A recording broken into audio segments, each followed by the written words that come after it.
Hey guys, welcome back to episode 3. This is Tyler. And this is Josh. What the hell, episode 3? Episode 3 already. I can't believe it. We're racking them up.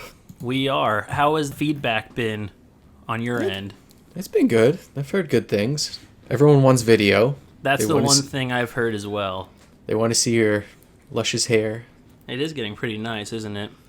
It's getting back to your freaking legs now. Oh my god. Well, I wish I could grow the beard out again, but with the N95 at work, I'm not keeping that on. No seal. I'll get COVID real quick. It'll be a solo show.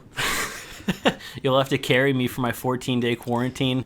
Well, we'll give you some hydroxychloroquine. True. Fix you in zinc. I have a few boxes in the back with the some horses. tonic water. Well, today we're going to be actually talking about finances. One thing that's been a issue that we've seen with this pandemic, rightfully so. Exactly. I mean, look at how many people are struggling and losing their jobs, and now we're playing catch up. I think it's crazy that everything is so measured on unemployment rates and things like that. We focus so much on the numbers, but out of those people, who can actually afford to live without working 3 jobs? It's insanity if you think about it, how a lot of Americans are living paycheck to paycheck. And any simple disruption in that routine just is a complete demolish to their home life, essentially. A lot of it does have to do with financial literacy and just not being taught the proper way to save, or just the consumeristic society we live in where everything is, I gotta have this new iPhone, I gotta have this, but it's a gotta have, not a I need. There's a difference between wanting something and needing something, and I think too many people focus on what they want as opposed to what they actually need. And it is truly a literacy issue. It's a lot of people think it's just carelessness or recklessness, being frivolous with your money, but a lot of it's not really knowing how to spend and save money and how to effectively budget, and it's something that is and can be taught, and there's no focus on it at school. I mean, definitely it's just something you you pick up. It's a life skill, which is funny to me.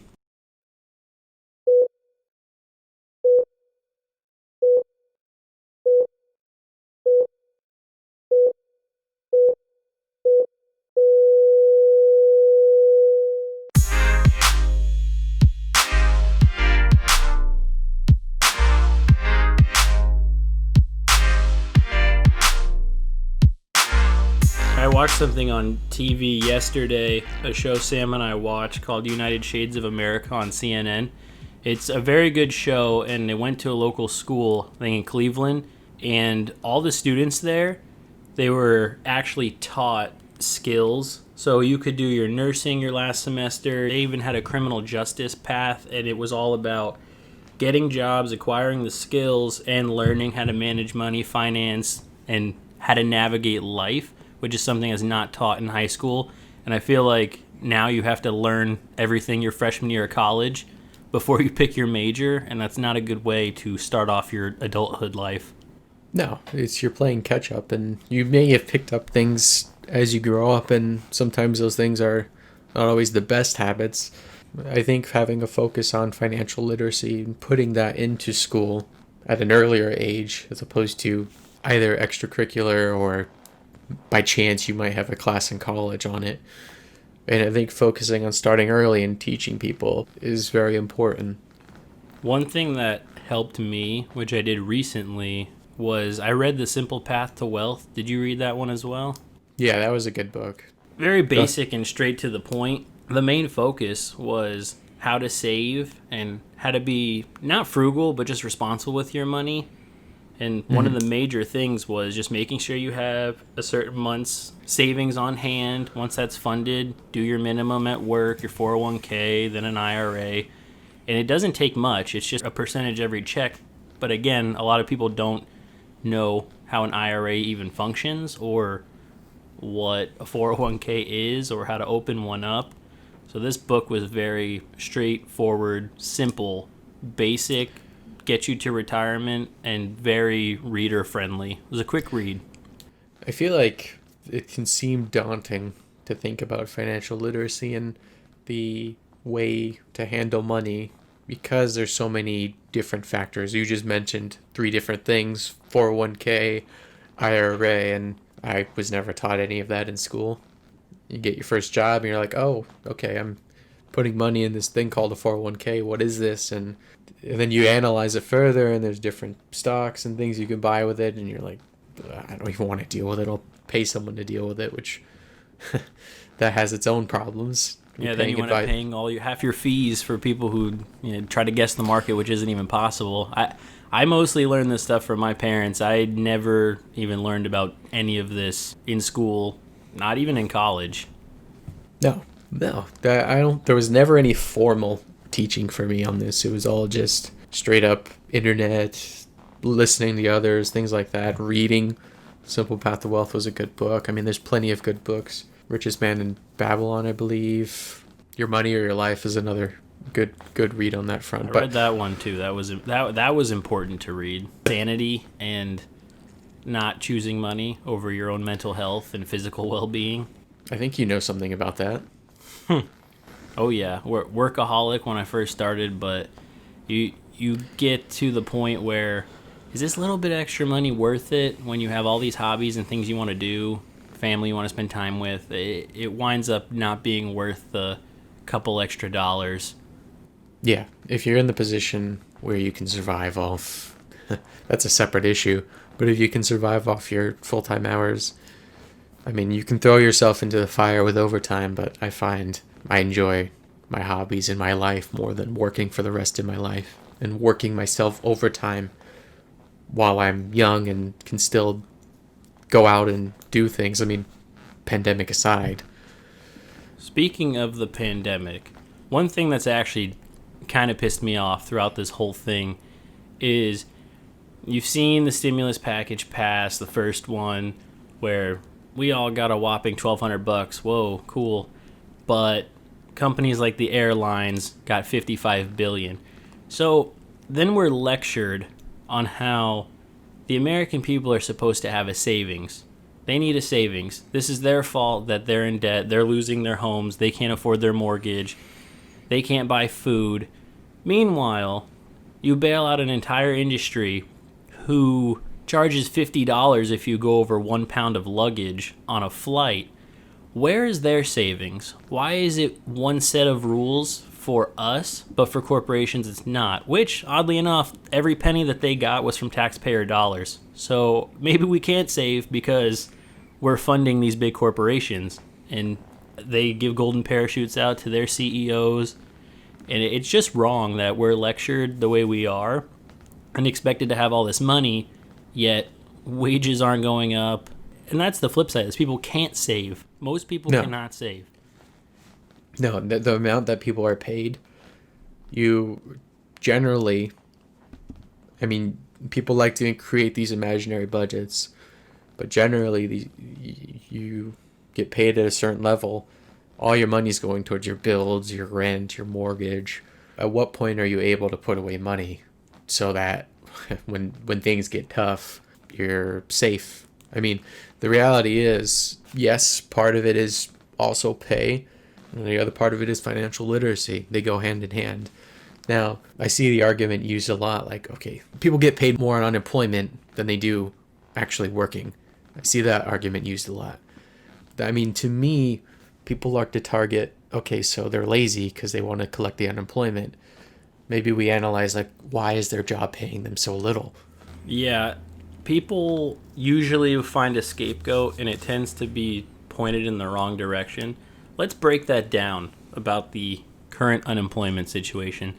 So I know that's another issue that's being dealt with right now, is whether to extend the unemployment benefits, which, by the way, the numbers came out today. We still have 10.8% unemployment. So a lot of people are not getting their jobs back. I think we had last month, was it 13 million regained employment, something like that. And then today, which was for last month, only 1.8 million got their jobs back, which I can guarantee a lot of these are not coming back. No. So with that said, these people are unemployed. They can't pay their mortgage, rent, which that's going to be another issue and can lead to another housing crisis. So $600 a week, which is $1,200 a paycheck, $2,400 a month, roughly 25 grand a year.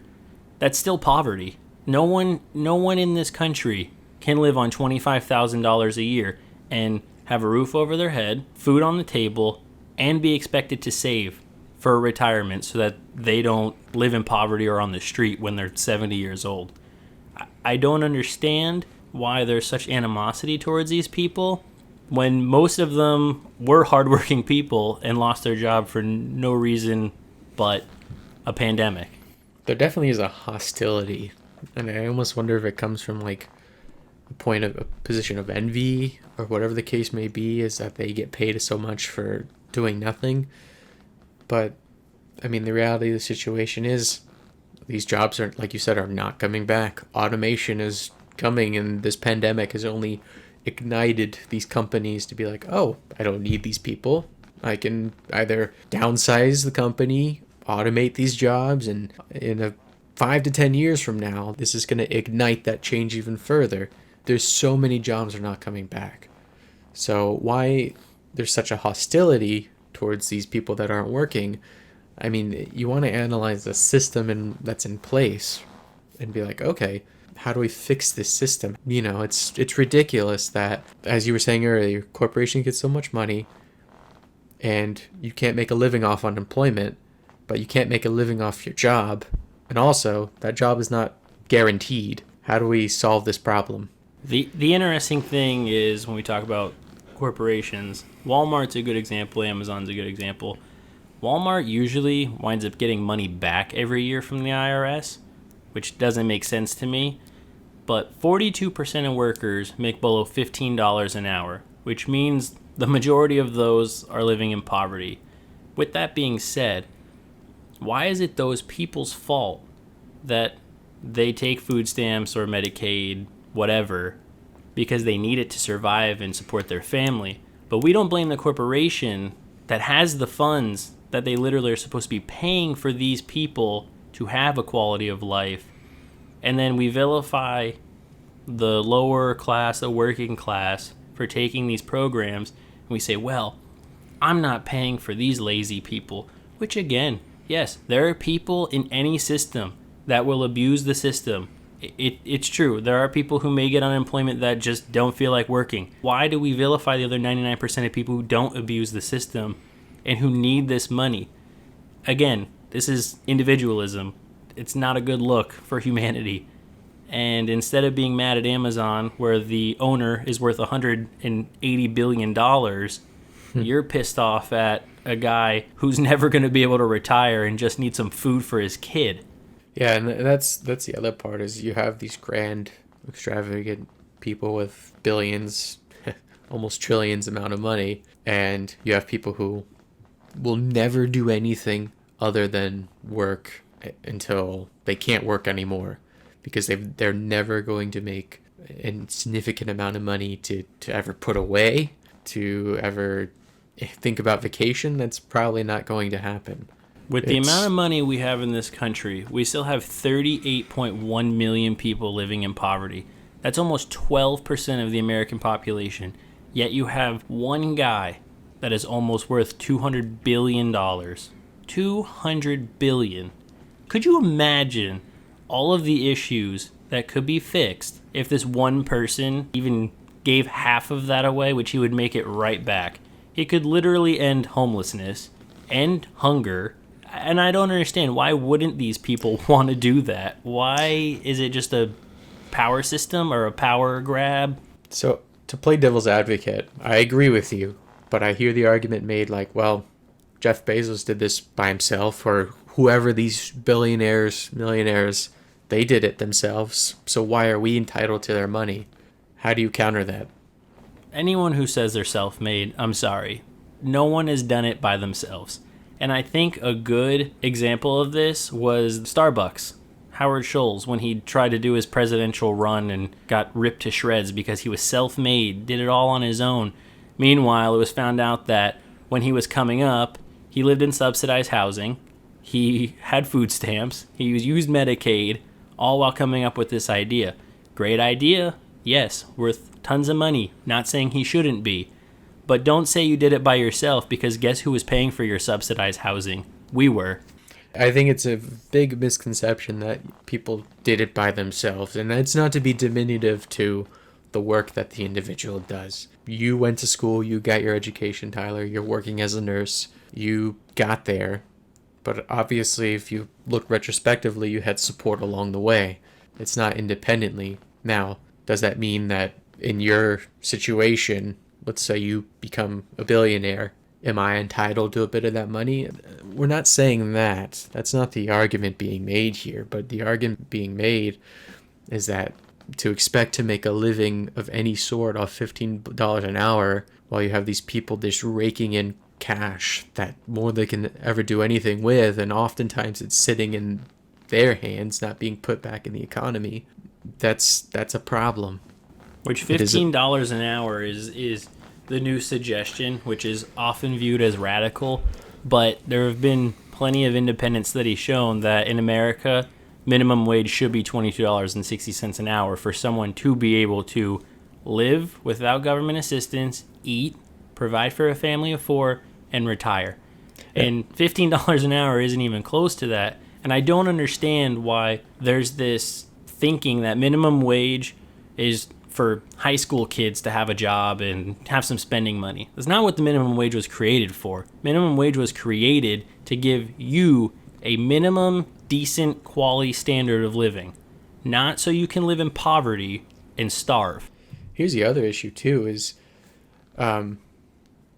people always often bring up the argument, well, if I make so much doing my job as, I don't know, a medical assistant or whatever, then why should someone working at McDonald's get paid equal amount? You got to look at restructuring from everywhere. If your job is paying you $15 an hour now, that's nothing. I mean, honestly, in the whole scheme of things, it's nothing. So says the U.S. Constitution that all men and women are created equal. So whose right is it for you to say, you being a nurse, that you are any better than someone who works in McDonald's? That argument, not saying it's your argument, I know you're bringing it up, but when I hear people say that disgusts me. How are you to say that you are any better than another person? Especially when you vilify people for not working, and then when they do work, but they work and can't afford a life, you vilify them as well. It's twofold. Yeah, exactly. One, you're looking down upon someone else for the job they do. And while someone working at McDonald's may have less issues than someone working in a hospital, I mean, if the world's ending, people at the hospital are probably going to be in higher demand, but they still are workers too. They still are people too. They still need to make a living. So what you're saying is exactly true, and then we have to look at wage restructuring for everyone. You're right, a medical assistant or EMT or whatever compared to. Well, your job is paying you horribly right now. It's not that the McDonald's worker is entitled to more. You also are entitled to more. It's a whole systemic issue. The theory is if minimum wage is higher. So let's just take the extreme. Let's say minimum wage was $23 an hour. And me going to college, doing all this, I make $25 as a nurse. Okay, some people will be like, well, why am I going to go to college, do all this, blah, blah, blah, just for an extra $2? Exactly. People aren't going to do that. Therefore, these places, these hospitals, these doctors' offices are then forced to increase their wages to get people to come work for them. And make no mistake, they have the money to do so. I mean, you have different corporations, hospital corporations, whatever you want to say, that are making a profit, even in the middle of a pandemic. You're telling me they don't have the money? This isn't even individual to hospitals. How can Amazon not afford to pay their workers more? That's the big issue is I understand things have been closed. Amazon has been the one outlet that's been safe for people to shop from. And I think Bezos has made $60 billion since then, something like that. His net worth has gone up. Meanwhile, people are got a one-time payment of $1,200. And who gave him all that money? It was the people buying from him. So I'm not saying he shouldn't be worth what he's worth, whatever. But the fact that then the middle class people or poor people are vilified, flying, airline corporations, that isn't really a necessity. For some people, it's a necessity. You have to fly to get to where you're going. But there are other modes of transportation. Walmart, Amazon, these are stores that sell products that people need to live. So you're really forced to go to these things. You're not forced to give an airline money. So the fact that then there is no even thought of assistance or even a care to pay your employees better. And this is an issue on both sides. I know both sides agree. But the issue is people, again, vilify those in poverty as opposed to talking about the real issues. And the real issues start at the top, not on the bottom. And these ones who want to get rid of Medicaid and food stamps, we probably could if the corporations paid their fair share first in taxes, but also just paid their employees like a human being that wanted to live. And it's an issue with corporations and jobs now, and it's going to transition into an issue with people are not having jobs, and people are going to need some type of basic income. That is a very divisive issue. People want to put it off for the future, but we're heading into a future where that is going to be a necessity. Global pandemic, hopefully, will pass. We get through this. But as I'm saying, with automation, we see now many jobs are not going to come back. We have to restructure our entire thinking on this. It's not people needing handouts from the government so they can go buy an iPhone, which I want to talk on that next. But it's people getting handouts from the government so they can live. And whether we want to face this now and start actually planning it or rush into it 5-10 years down the road, we have to have this discussion about it soon. And you use the word vilify. I think it's an accurate thing. Everyone wants to put other people down. That's shouldn't be the issue. It should be like, okay, so how can I build you up as a person so that you're not stuck in these poverty loops? It's a very hostile environment. People often take the stance, well, I did this and this and this, and I got in the position, so I don't need handouts. Why can't they? That's kind of missing the whole picture. I agree. While you were speaking, I just thought of something as well. So you and I are very pro. We want people to work. We understand the need for it. I think the unemployment number is trash. I don't really think anyone can go by that and accurately understand what it means, because we can have 0% unemployment, but if people have to work 2 jobs to survive, that's absurd. So when you go to Walmart or McDonald's or any of these places that have self-checkout or touchscreen ordering, do you do it? And I want everyone listening to think about how many times you use self-checkout, because I do. Oh yeah, I do the same. And funnily enough, if you notice at Walmart, in the older built ones, they have like 12 or so many registers. And in mine, probably in the past year, they cut out maybe about 6 of them and put in another self-checkout. So those last 6 cashiers, and they're not always staffed, their time is dwindling. And that's not to say, okay, well, I guess if you were a cashier, you can sit at home and get $600 a week now. Here you go. You hit level 99, your job's over, you mastered it, a computer took over. But that's to say we need to automate, which this country did at one point, and let's go ahead and figure out what this country is going to need in the future and focus on that so we can get more people working. Because there will come a day, and we are seeing it now, where unemployment, numbers aside, is going to be an issue, because these corporations, unless forced to hire certain people, unless there are forced regulations on these corporations, are not going to hire these people back. It's just, if you yourself had an opportunity to save millions of dollars, what are you going to do? And answer that honestly. Yeah, because we've seen the pursuit of money by these corporations. Oh, it's almost seemingly a inherent trait is the pursuit of money, which, I mean, that's kind of capitalism in a nutshell, is profit, so you're exactly right. They're not going to hire these people back if it saves them the money. And once that automation technology in many different fields grows, you're going to have a lot more people unemployed. And my hope for this is, I do want people to stand together, and I do want someone vilified, but I don't want people in poverty vilified. I hope everyone can agree that the issue is a set of people who own corporations that are literally ruining the lives of millions of people. I just hope that people can turn focus, because the more we vilify people in poverty who are using these governmental programs, we're going after the wrong people, and nothing is getting done. Nothing is changing. And guess what?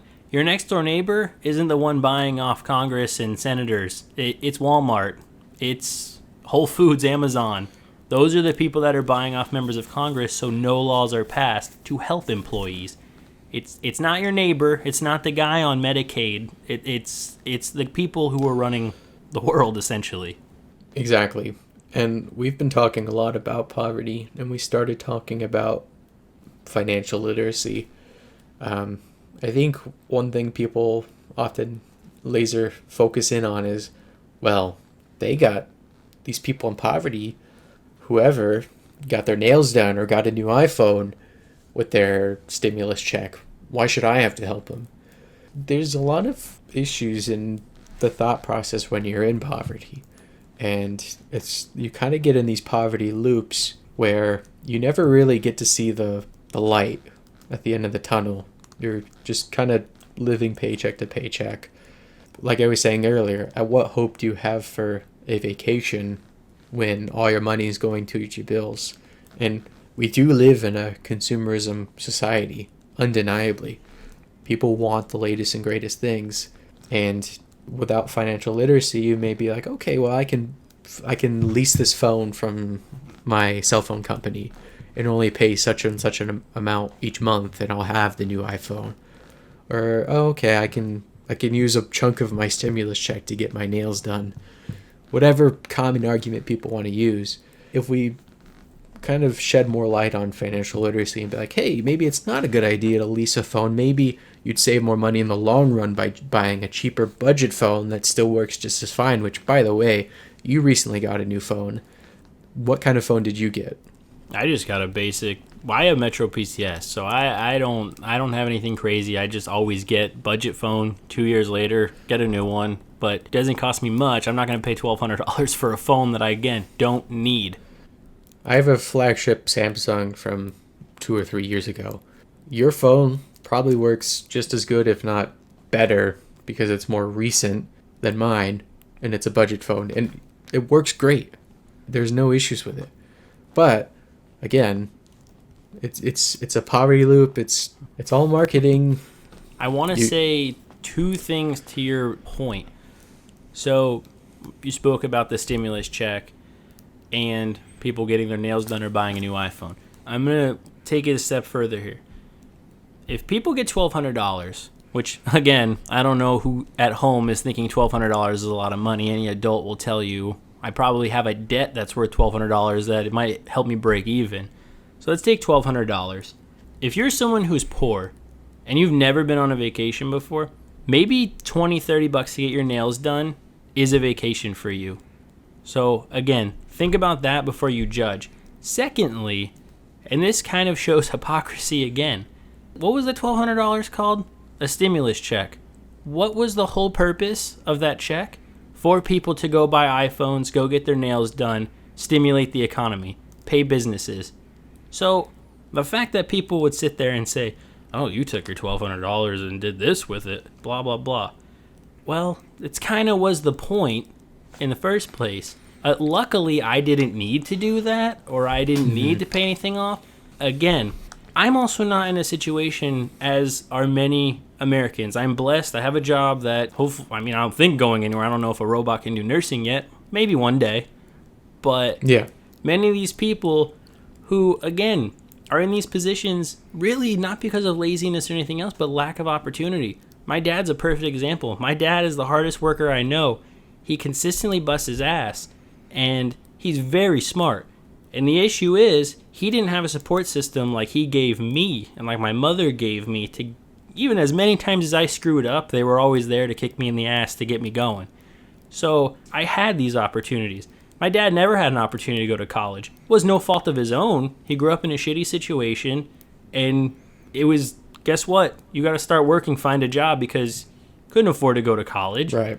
So, and that's not his fault. And he's one of many in this country that had no chance. And luckily, my dad, hard worker, he got to a good point in his life. But many other people don't have chances to even make $10 an hour, which again is disgusting. Right. Again, we got to look at our perspective on this. And as you're saying, I also had a support net My mom, hard worker, extremely hard worker. She never really made a lot of money. That's just opportunity.